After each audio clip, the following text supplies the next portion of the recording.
You've got an anti-reform summit, I think, next week, that you've called for Scotland to come together and unite against parties and forces like reform.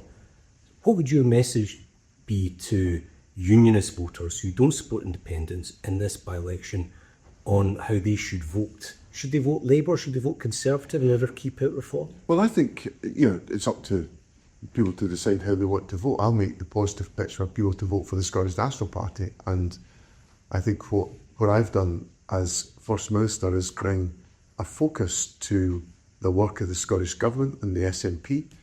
I want to focus us very directly on the priorities of people in Scotland, eradicating child poverty, boosting the economy through growth in jobs, about making sure that we tackle climate change, and crucially, that we improve the National Health Service, that we improve access to GPs, and that we get waiting times down. And that's the agenda that is capturing my thinking and my agenda as First Minister.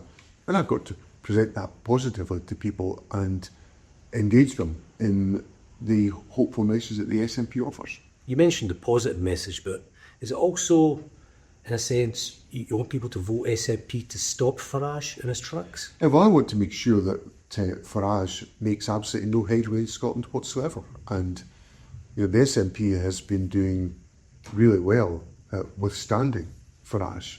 There was a lot of speculation that Farage was going to win a by-election in Glasgow in the local authority a few weeks ago. And it was the SNP that stopped him, and we won that by-election. So I think we've got the message, and we've got the politics and the policies that are the antidote to Farage. And what I'm interested in doing is I'm interested in bringing people together. I'm interested in finding common cause and common purpose in Scottish society. And Farage is the opposite of that. He wants to spread division. So my whole focus is on bringing people together and making sure that we create the type of unity and cohesion that's necessary to withstand the threat to our democratic politics and to the values of our society that I think Farage represents. As things stand, do you fear that Farage is in line to be the next Prime Minister? Yeah, I think there's a high likelihood that could be the case, yes. And I worry about that very, very much.